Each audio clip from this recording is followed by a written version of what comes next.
Good morning student friends. In continuation with forging operations, we will see next operation, that is setting down.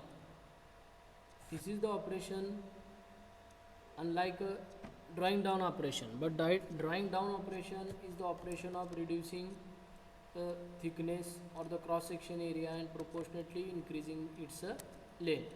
But if this drawing down operation is carried out in localized area, then it is called as a setting down. You can see in the figure, this is upper die, lower die. In between the two dies, you have to forge this workpiece. We have to compress this workpiece, and localized its cross section has been reduced and proportionately length will be increased. This is the operation of setting down. It is like a drawing down operation, but it is performed locally. Next operation is a piercing. Piercing or punching, it is the operation of making a hole of any shape, that may be circular shape, pentagonal, hexagonal shape, square shape, to the workpiece in the red hot condition is called as a piercing operation. In this process, a hole of any shape is punched or pierced through the product. This is the operation of making a hole to the product or to the workpiece by using a forging technique. This is the setting down and piercing operation. Next we will see the forging hammers, mechanical hammer, hydraulic hammer or steam hammers that we are going to study. Now first see the mechanical hammer.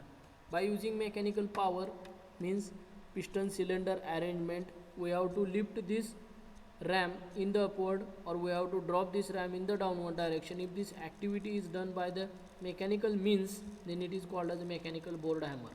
You can see this is the anvil. To the anvil, lower die is there. This lower die is a fixed die, upper die is attached to the ram, and this ram is attached to this piston. This piston moves in the upward or downward direction. This is also called as a board. These friction rolls are there. Function of these friction rolls is to lift this shaft in the upward or downward direction.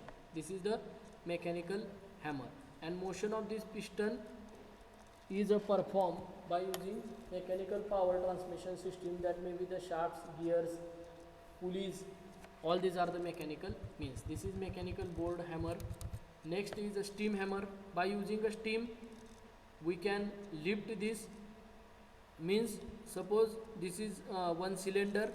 In that cylinder we have to pass the steam in the downward direction, so that this piston is moving in the upward direction. At that time this upper die will also move in the upward direction.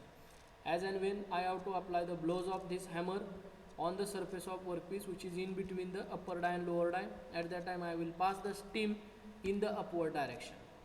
That will be the downward stroke of this die, and if I will pass the steam from the bottom direction of the cylinder, then this is the upward stroke. You can see in between upper die and lower die the workpiece is compressed. This is the steam hammer. This is the 3D view of the mechanical hammer. You can see this is the head which is containing the cylinder. Piston is reciprocating inside the cylinder. As and when the piston will reciprocate, it will lift this upper die in the upward or in the downward direction, and downward or lower die is fixed to this anvil. This is 3D view of the mechanical hammer. These are also the forging presses. Now first is hydraulic press.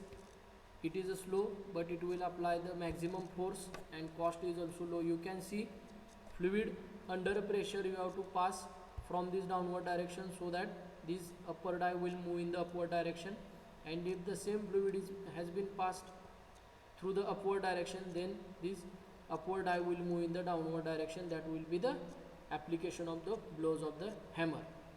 This is the hydraulic press. Oil under pressure we are using in case of hydraulic machine as a working fluid, so that you can use it. Maximum application of the force is possible by this hydraulic press. Next is mechanical press. Here flywheel is there, and to that flywheel eccentric shaft is attached. Eccentric means center of the shaft and center of this flywheel does not match to each other. That's why they are at a eccentricity small e. That's why this shaft is called as eccentric shaft. To this shaft we have to attach the ram, and to the ram upper die is there. Means as and when this flywheel will rotate, it will move this eccentric shaft in the upward and in the downward direction. Means rotary motion of this flywheel is converted into reciprocating motion of this shaft, and this shaft motion of this shaft we have to utilize to carry out the forging operation. This is mechanical press with an eccentric drive. It is a faster operation. Based on this, we will see one video.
Okay, we will stop here.